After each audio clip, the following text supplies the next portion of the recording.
안녕하세요, P.S입니다.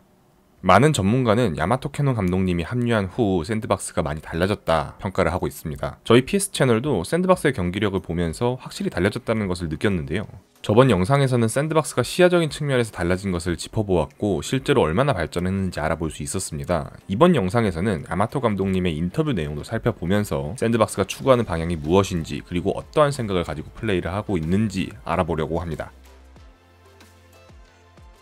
I think with most of my teams that I've worked historically with, it's always, if you can play through mid, you're going to do it, because mid is the most central role, and also the minions come into mid the fastest. So if you control mid, you can control other lanes, and this is what we try to master first. And if we can't play through mid, we have to play through side into mid, because otherwise the enemy 2v2 is going to take over the map. And this has been my game philosophy for a long time, with Jizuke, with Nuktak, with other mid laners, with Senkooks. It was always the same, always through mid.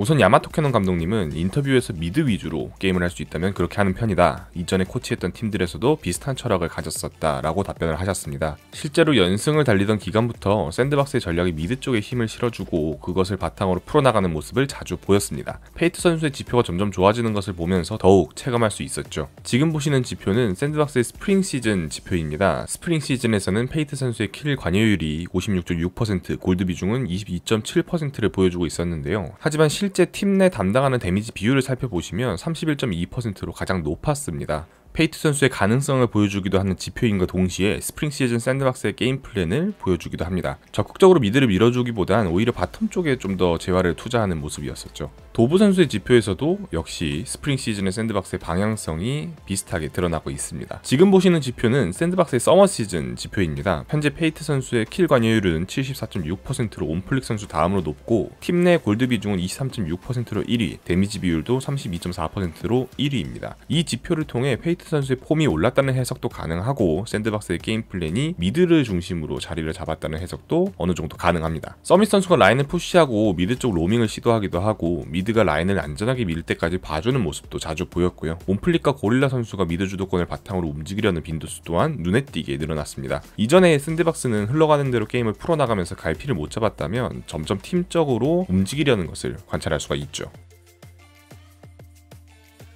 I think you know, especially after facing Damwon, you realize that there's quite a way to go. But it was inspirational because we saw it was kind of a reflection of all the things that we have been working on and we have been talking about, and they were kind of just showing how the dance, if you know all the steps, how it can look like. 또한 담원전을 패배하면서 깨달은 것이 많았고 자신들이 항상 연구하고 얘기했던 승리 패턴을 담원에서 보여줬다. 시범을 보이듯이 말이죠. 이런 인터뷰를 하신 적이 있습니다. 실제로 샌드박스와 설혜원 간의 경기를 보면 샌드박스가 담원과 비슷한 패턴을 보여주기도 하였는데요. 2세트에서 샌드박스는 미드 바텀의 주도권이 없었음에도 그것을 풀어나가는 방법이 정말 인상적이었습니다. 기존 샌드박스는 주도권이 없다면 흘러가는 대로 게임 잘 안 풀리는 모습을 보여주었지만 이번에는 주도권이 없을 때 게임을 어떻게 풀어나가야 할지 그리고 승리 플랜이 무엇인지 파악을 하고 플레이를 하는 듯한 모습을 보여주었죠. 실제로 샌드박스와 설혜원전 샌드박스의 게임 플랜을 같이 살펴보겠습니다. 현재 샌드박스의 와드 위치부터 보시죠. 샌드박스는 상대 레드의 와드를 박으면서 게임을 시작을 합니다. 초반 와드를 일찍 사용하면서 상대 정글 동선을 확실하게 알고 설계를 하겠다는 의미입니다. 지난 영상에서 짚었던 샌드박스가 달라진 점 중 한 가지이기도 하죠. 그리고 게임 시간 3분 30초입니다. 현재 샌드박스는 미드와 바텀 모두 상성상 밀리고 있는 상태입니다. 이때 샌드박스는 온플릭 선수가 풀캠프와 바이게를 빠르게 클리어하고 미드를 가서 라인을 밀어주는 선택을 합니다. 여기까지는 많은 프로팀들이 일반적으로 내리는 판단이기도 합니다. 하지만 이렇게 라인을 같이 밀어준 이후 플레이가 더욱 중요한데요. 샌드박스가 어떤 선택을 하는지 보겠습니다. 샌드박스는 라인을 같이 밀어준 후 페이트 선수의 집타임을 잡아주고 주도권이 없던 고릴라 선수가 오히려 강가 쪽으로 올라오는 모습입니다. 온플릭 선수는 르블랑을 뒤로 밀어내면서 고릴라 선수의 합류를 기다렸고 페이트 선수는 아이템을 구매하고 텔로 미드에 복귀했습니다. 그리고는 페이트 선수가 라인의 타워를 완전히 밀어넣음과 동시에 고릴라 선수와 온플릭 선수가 함께 칼라브리까지 가서 와드를 해주는 모습입니다. 주도권이 없던 팀에서 나올 것이라고 예상하기 힘든 플레이죠. 올라프, 레오나가 초반 교전이 강력하다는 점을 알고 있었고 이대로 가다가는 게임을 무난하게 주도권대로 질 수 있다는 것을 파악을 한 것입니다. 초반 주도권이 없다고 흘러가는 대로 방치하지 않고 오히려 역으로 밀어붙이는 샌드박스의 플레이가 인상적입니다. 이후에도 역시 고릴라 선수와 온플릭 선수가 함께 미드 주위를 움직이면서 시야 장악을 해나갔고 불리한 상황에서 교전에 승리하며 게임을 풀어나가는 모습입니다. 있습니다. 앞서 말씀드렸듯이 담원에서 이런 설계를 자주 하는 모습을 볼 수 있는데요. 샌드박스를 상대로 담원은 서포트 정글이 함께 움직이면서 미드 로밍을 성공시키고 코르키가 안전하게 성장할 수 있는 발판을 만들어줍니다. 1세트에서도 담원은 유리한 상황을 이용해 정글 서폿이 함께 움직여 미드 다이브를 성공시키는 장면도 나왔었죠. 야마토 감독님은 담원 대 샌드박스 경기에서 담원이 미드 3인 갱킹을 성공시키고 게임을 굴려서 승리까지 이어나갔다, 거기서 영감을 많이 얻었다 라고 답변을 하셨는데요. 실제로 샌드박스와 서래원 경기에서도 보여주었듯이 담원전 이후 한층 더 성장한 듯한 샌드박스의 모습이었습니다. 배울 점은 배우면서 빠르게 피드백을 하는 것이 샌드박스에게 큰 도움이 될 것입니다.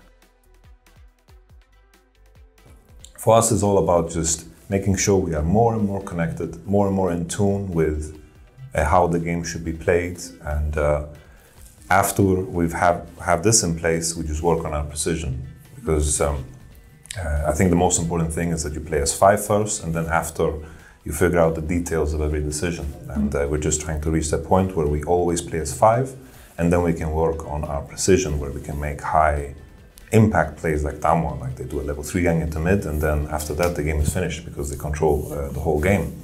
So this is the Damwon game was an inspiration for us.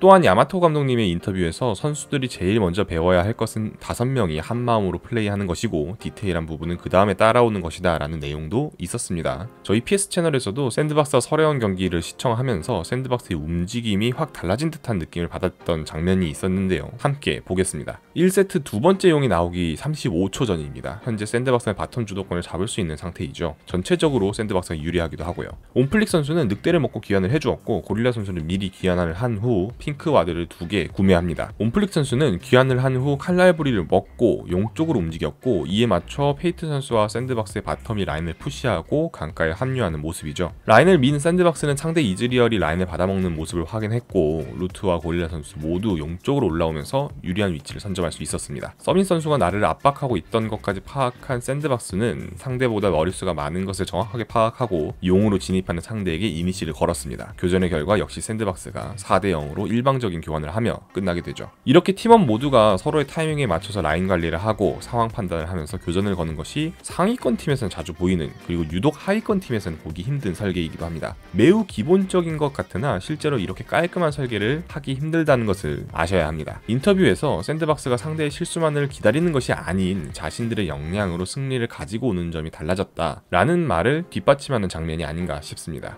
오늘은 야마토캐논 감독님의 인터뷰를 활용하여 샌드박스가 어떻게 달라지려 하고 있는지 대회 경기와 함께 살펴보았습니다. 샌드박스도 충분한 가능성을 보유하고 있고 자신감 있는 플레이를 충분히 할 수 있다는 것을 스스로 기억하고 더욱 발전해 나갈 것을 응원하면서 영상 마치겠습니다. 감사합니다.